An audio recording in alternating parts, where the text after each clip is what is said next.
y a très longtemps, avant que le grand déluge n'engloutisse la terre et que le jugement divin ne s'abatte sur l'humanité, vivait un homme choisi par Dieu. Cet homme était connu pour sa sagesse et son habileté dans l'artisanat, et il avait trouvé grâce aux yeux du Seigneur.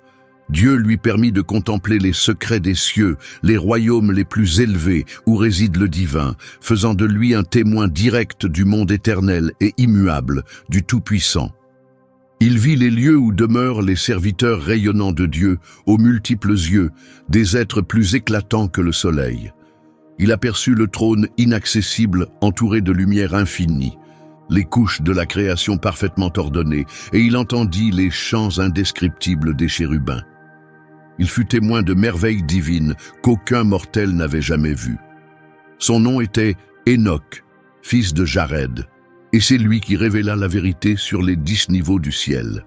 Le Seigneur l'éleva jusqu'à ses hauteurs, et tout ce qu'il vit fut consigné dans ce qu'on appelle aujourd'hui le 2e livre d'Enoch. C'est ainsi que commença son voyage céleste. Enoch raconta que lorsqu'il atteignit l'âge de 165 ans, il eut un fils nommé Mathusalem. Ensuite, il vécut encore 200 ans, pour un total de 365 ans. Le premier jour d'un nouveau mois, Enoch était seul chez lui, allongé sur son lit. Pendant son sommeil, une profonde tristesse s'empara de lui. Des larmes emplirent ses yeux, même en dormant, sans qu'il sache ce que cela signifiait, ni ce qui allait se produire. 2 êtres extraordinaires apparurent alors. Ils n'étaient semblables à aucun humain qu'il ait jamais vu, grands et majestueux. Leurs visages brillaient comme le soleil, leurs yeux flamboyaient comme le feu, et des flammes semblaient sortir de leurs bouches. Leurs vêtements scintillaient de tons pourpres, leurs ailes surpassaient l'or en éclats, et leurs mains étaient aussi blanches que la neige. Ils se tinrent près de son lit et l'appelèrent par son nom. Enoch se réveilla et les vit clairement. Il les salua, mais la peur l'envahit et son visage se transforma d'effroi. Les hommes le rassurèrent en disant « N'aie pas peur, Enoch, le Dieu éternel nous a envoyés vers toi. Aujourd'hui, tu monteras aux cieux avec nous. Mais d'abord, tu dois dire à tes fils et à ta maison ce qu'ils devront faire en ton absence. Personne ne doit essayer de te chercher jusqu'à ce que Dieu te ramène. » Sans attendre, Enoch obéit. Il sortit de chez lui et se rendit à l'entrée comme il en avait reçu l'ordre. Puis, il appela ses fils, Mathusalem, Rahim et Gadad, et leur transmit tout ce que les mystérieux hommes lui avaient révélé. « Écoutez-moi bien, mes enfants, dit Enoch, je ne sais pas où je vais, ni ce qui m'attend. Alors je vous supplie maintenant, ne vous détournez pas de Dieu à cause de choses vaines ou de faux pouvoirs qui n'ont ni créé le ciel ni la terre. Ces choses et ceux qui les adorent seront perdus. Que le Seigneur vous donne du courage et vous aide à vivre dans le respect envers lui. » Il ajouta, « Que personne ne vienne me chercher jusqu'à ce que le Seigneur me ramène. » Après avoir dit cela, Enoch fut emporté par les anges. Ils le soulevèrent avec leurs ailes et l'amenèrent au premier ciel, où ils le posèrent sur les nuages. Levant les yeux, il vit encore plus haut dans les cieux, au-delà de ce que l'œil humain peut voir. Là, au premier ciel, ils lui montrèrent une mer immense, bien plus grande que les océans terrestres. Il fut conduit devant les anciens et les chefs chargés des étoiles, et il vit 200 anges qui gouvernent les étoiles et guident leurs mouvements dans les cieux. Ces anges volent avec des ailes et tracent les chemins de ceux qui voyagent. En regardant vers le bas, Enoch vit les réserves de neige et les anges qui les gardent, puissants et redoutables. Il vit d'où viennent les nuages et où ils retournent. Ensuite, on lui montra la chambre qui contient la rosée. Elle ressemblait à de l'huile d'olive, et sa forme reflétait la beauté de toutes les fleurs de la terre. Des anges veillaient aussi sur ces lieux, contrôlant leurs ouvertures et fermetures. Les anges le menèrent ensuite au 2e ciel. Là, l'obscurité était plus profonde que tout ce que l'on peut trouver sur terre. Il vit des êtres suspendus dans cette obscurité, des prisonniers en attente d'un jugement puissant et éternel. Ces anges étaient plus terrifiants que l'obscurité elle-même, et ils pleuraient sans cesse. Enoch demanda à ses guides, « pourquoi ces esprits souffrent-ils sans repos? Ils répondirent, ce sont ceux qui ont abandonné Dieu. Ils ont suivi leurs propres désirs et se sont révoltés avec leur chef qui est enchaîné dans le 5e ciel. Enoch ressentit une profonde tristesse pour eux. Ils le saluèrent et supplièrent, serviteurs de Dieu, prie pour nous. Mais Enoch répondit, je ne suis qu'un simple mortel. Comment pourrais-je prier pour des anges? Je ne sais même pas ce qui va m'arriver, ni qui pourrait prier pour moi. Après cela, ses guides l'emmenèrent au 3e ciel et l'y installèrent. En regardant autour de lui, il vit une terre remplie de merveilles jamais connues. Les arbres y portaient des fruits au parfum enivrant, et les aliments semblaient débordants de joie et de senteur. Au centre se dressait l'arbre de vie, là où le Seigneur se repose lorsqu'il visite le paradis. Cet arbre était d'une beauté indescriptible. Son parfum était enivrant et il était couvert de couleurs d'or, de pourpre et de feu. Brillant dans toutes les directions, il portait tous les types de fruits. Ses racines étaient plantées dans un jardin à l'extrémité de la terre, et le paradis se trouvait entre ce qui peut mourir et ce qui est éternel. 2 sources coulaient de ce lieu, l'une de miel et de lait, l'autre d'huile et de vin. Ces sources formaient 4 fleuves, s'écoulant doucement à travers le paradis d'Éden. Ils atteignaient ensuite le reste du monde, complétant un cycle comme les autres éléments de la nature. Il n'y a aucun arbre stérile en ce lieu, et chaque coin déborde de bénédictions. 300 anges rayonnants gardent le jardin, leurs voix ne se taisent jamais. Ils chantent magnifiquement et sans cesse, honorant le Seigneur en tout temps. J'ai alors dit, ce lieu est vraiment merveilleux. Les hommes avec moi ont répondu, Enoch, ce lieu a été préparé pour ceux qui restent fidèles, malgré les épreuves. Ce sont ceux qui fuient le mal, jugent avec justice, partagent leur nourriture avec les affamés, habillent ceux qui manquent, relèvent les faibles et prennent soin des orphelins. Ils vivent dans l'intégrité devant Dieu et l'adorent lui seul. Ceci est la demeure éternelle qui les attend. Ensuite, les 2 hommes m'emmenèrent au nord, où je vis un lieu effrayant. Il était rempli de visions terribles, une obscurité épaisse et des ombres profondes sans aucune lumière. Seul un feu lugubre brûlait sans cesse, s'élevant d'un courant enflammé. Toute la région était remplie d'une chaleur brûlante et d'un froid glacial, de soif et de tremblement. Les chaînes y étaient de cruelles, et les anges qui gardèrent cet endroit semblaient impitoyables. Ils portaient des armes terribles et infligeaient des tourments sans fin. J'ai crié, cet endroit est effrayant. Les hommes ont répondu, voici le destin de ceux qui rejettent Dieu, ceux qui commettent des péchés contre nature, qui corrompent les enfants de manière ignoble, qui utilisent la sorcellerie, pratiquent la magie noire et s'enorgueillissent de faire le mal. C'est pour ceux qui mentent, volent, attisent la jalousie et la haine, qui tuent, maudissent les autres, exploitent les pauvres à leur profit, ignorent les affamés et laissent les nus souffrir. Ce sont ceux qui n'ont jamais connu leur Créateur, qui ont adoré des idoles sans vie, des objets sans souffle ni ouïe, des dieux façonnés par des mains humaines. Tel est le jugement qui les attend, cet endroit est leur récompense éternelle. Puis les hommes m'ont conduit au 4e niveau du ciel, où j'ai vu les chemins et les mouvements brillants du soleil et de la lune. J'ai observé leur déplacement et comparé leur éclat. Le soleil brillait bien plus que la lune. Il suivait son parcours avec une vitesse incroyable, comme un vent qui ne s'arrête jamais, ni le jour, ni la nuit. Il avançait accompagné de 4 grandes étoiles, chacune entourée de 1000 étoiles plus petites, 4 étoiles de chaque côté du chemin solaire. En tout, 8000 étoiles escortent le soleil chaque jour. 15 légions d'anges l'accompagnent, et la nuit, 1000 êtres à 6 ailes surgissent avec des anges qui précèdent le chemin du soleil vers la lumière flamboyante. 100 anges allument le soleil et le maintiennent en feu. J'ai aussi vu d'autres êtres volants liés au soleil. On les appelait Phénix et Chalkidri, des créatures extraordinaires. Elles avaient des pattes, des queues et des têtes semblables à celles de lions et de crocodiles. Leur corps scintillait comme un arc-en-ciel et leur taille était immense. 900 unités.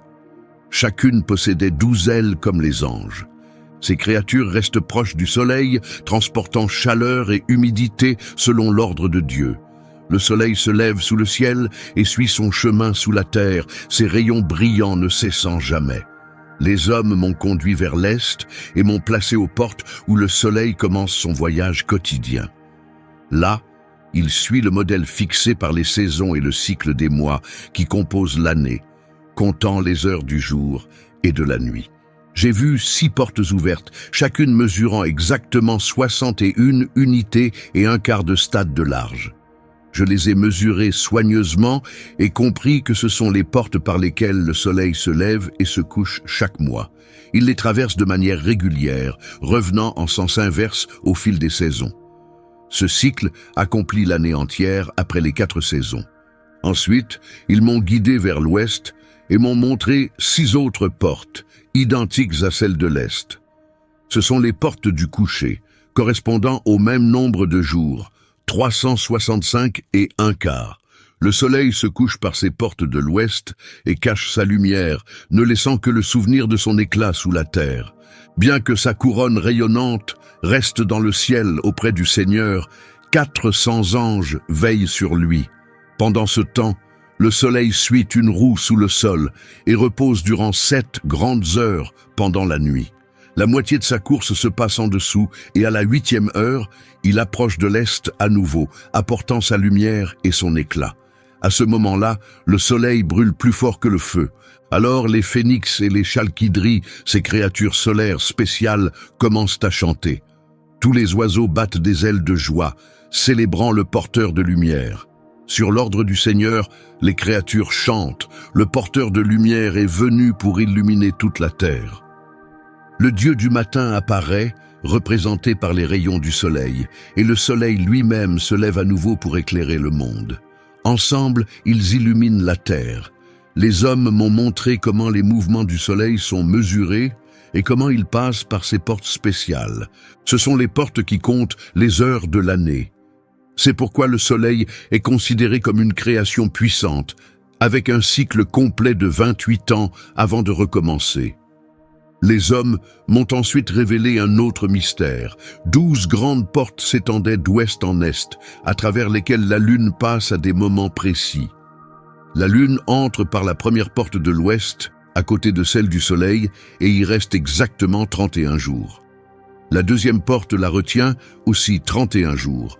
La troisième 30 jours, la quatrième 30, la cinquième 31 et la sixième à nouveau 31. Elle reste 30 jours dans la 7e porte, puis 31 dans la 8e, 31 dans la 9e, 30 dans la 10e, 31 dans la 11e et 28 dans la 12e. Elle traverse les portes de l'ouest comme elle est entrée par celle de l'est. Cela complète les 365 jours et un quart de l'année solaire. Entre-temps, l'année lunaire ne contient que 354 jours, ce qui crée un écart de 12 jours avec le parcours du soleil. Ces jours manquants sont appelés les époques lunaires de l'année. Ensemble, ce cycle forme une grande période de 532 ans. Un quart de jour est omis chaque année, pendant 3 ans, puis ajouté la 4e année pour compenser le temps.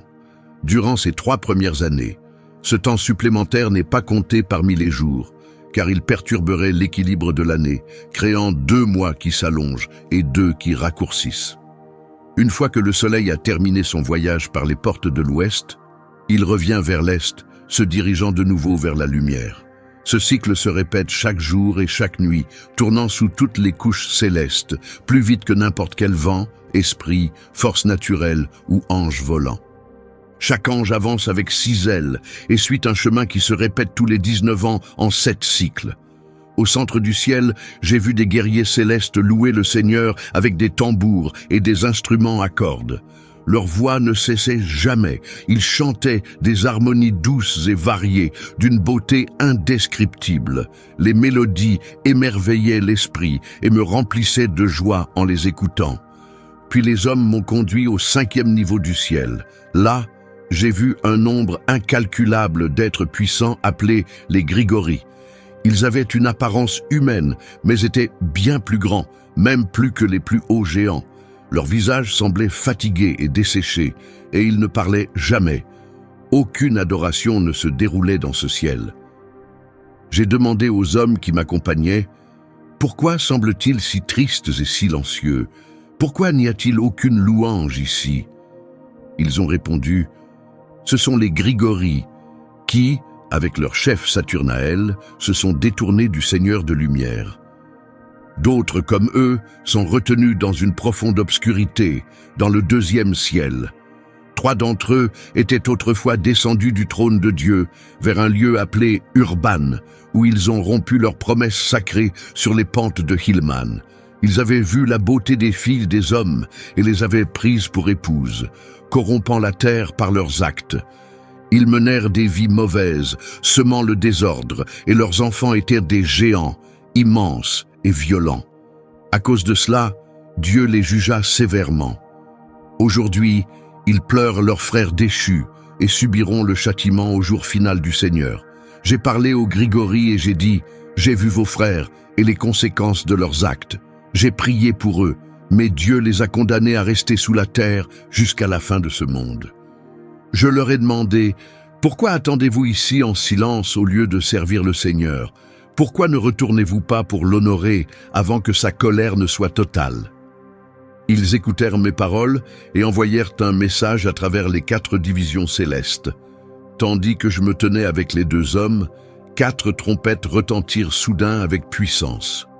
Les Grigoris commencèrent à chanter d'une seule voix, un chant émouvant et douloureux qui s'éleva devant Dieu.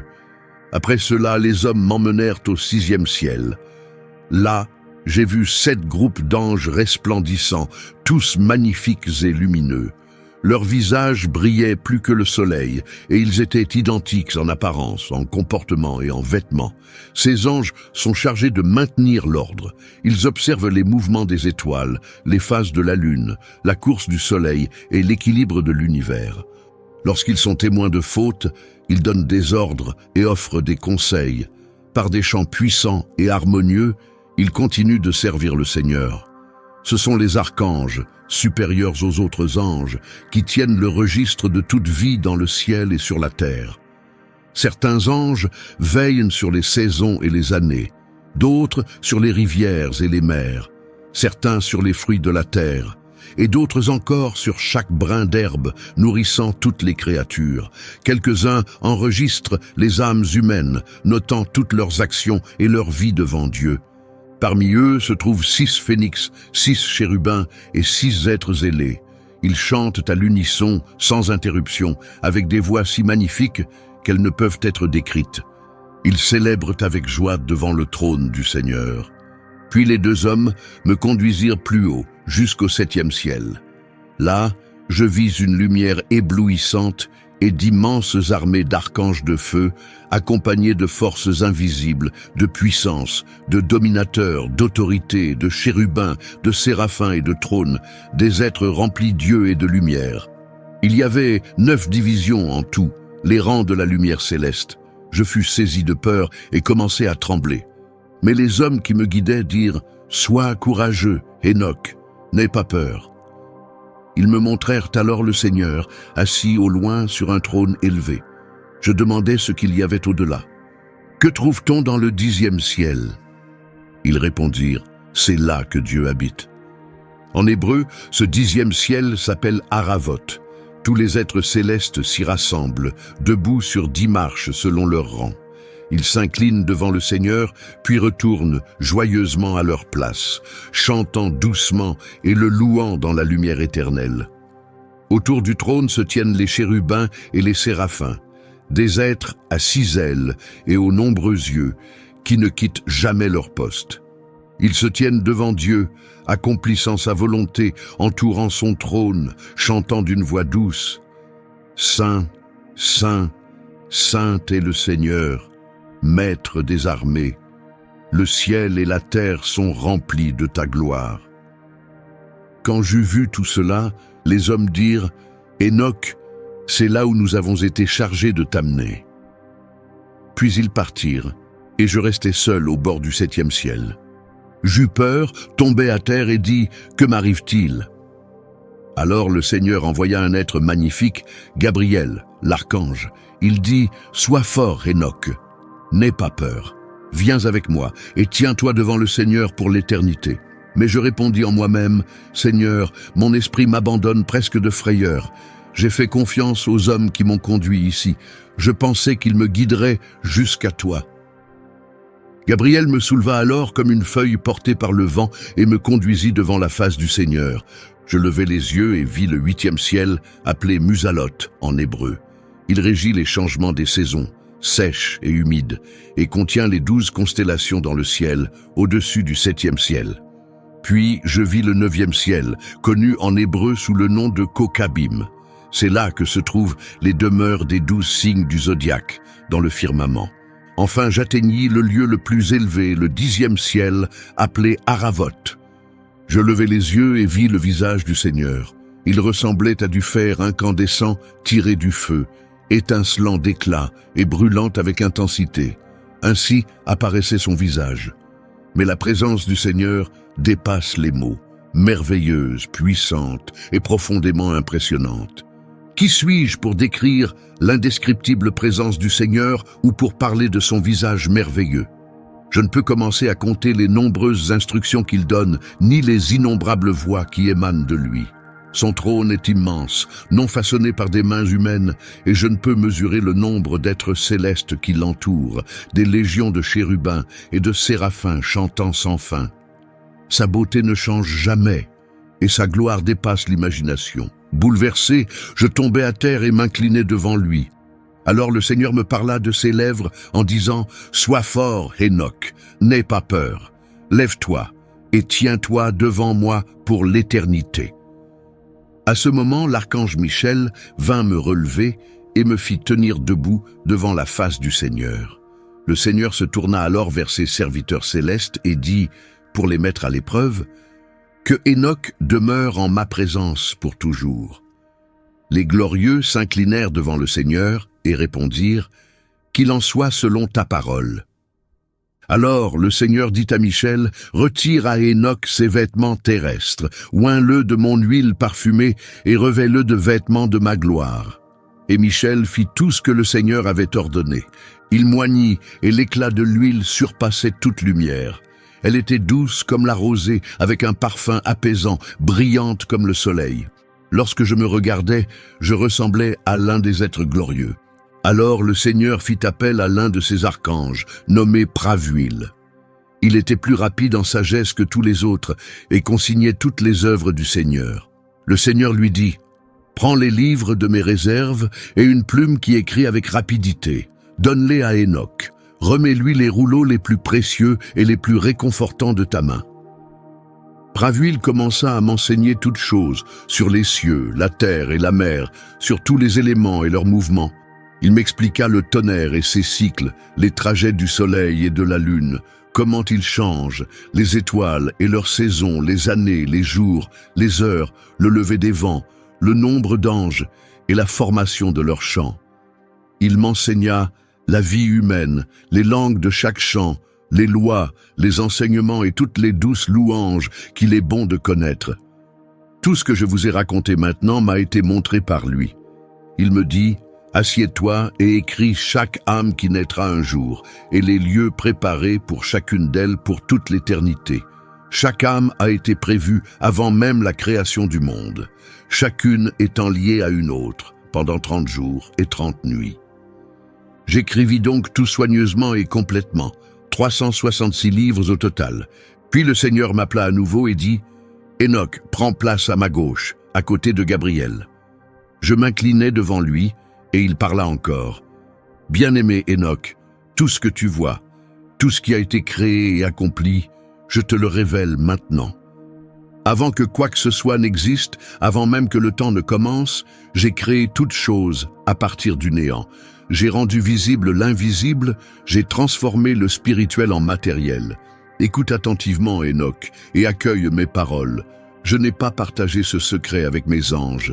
Je ne leur ai jamais révélé comment ils sont venus à l'existence, ni l'étendue de mon royaume sans limite. Ils n'ont pas compris comment j'ai fait naître toute la création. C'est ce que je te révèle aujourd'hui. Avant que quoi que ce soit ne puisse être vu, moi seul évoluais dans le monde invisible, d'un bout à l'autre, comme le soleil traverse le ciel d'est en ouest avant de revenir. Pourtant, même le soleil trouve du repos dans son voyage. Moi, je ne trouvais aucun repos car je façonnais toutes choses, posant les fondations de ce qui allait devenir visible. Et ainsi, le voyage extraordinaire d'Enoch à travers les 10 cieux arriva à sa conclusion. Il traversa des royaumes éclatants de gloire, passa devant les prisons des anges déchus, se tint parmi les réserves d'étoiles, et parvint jusqu'au trône même de Dieu. Il vit des choses bien au-delà de toute compréhension humaine. Il contempla la structure de toute la création, le destin de ceux qui se sont rebellés, et la récompense éternelle promise aux fidèles. Et à travers tout cela, un message était clair. Dieu règne sur tout, dans le ciel comme sur la terre. Enoch n'a pas été choisi pour lui seul, mais pour écrire ses visions à l'intention de toutes les générations à venir, un message rempli d'avertissement, d'espérance et de but divin. Nous voilà désormais face à un choix. Que ferons-nous de cette révélation ? Chercherons-nous la justice pour nous préparer au royaume éternel, ou détournerons-nous les yeux, ignorant la vérité qui nous a été révélée ? Le livre d'Enoch nous offre un aperçu de la majesté de Dieu, de sa justice et de son plan immuable. Marchons avec foi et cherchons le Seigneur, afin que nous aussi, un jour, nous puissions nous tenir devant lui, revêtus de gloire, tout comme Enoch l'a été. Merci de nous avoir accompagnés dans ce voyage remarquable à travers les 10 cieux d'Enoch. Si vous avez trouvé cette vidéo enrichissante, merci de liker, partager et vous abonner pour d'autres découvertes sur les mystères bibliques. À très bientôt, que le Seigneur vous bénisse et vous protège. Shalom.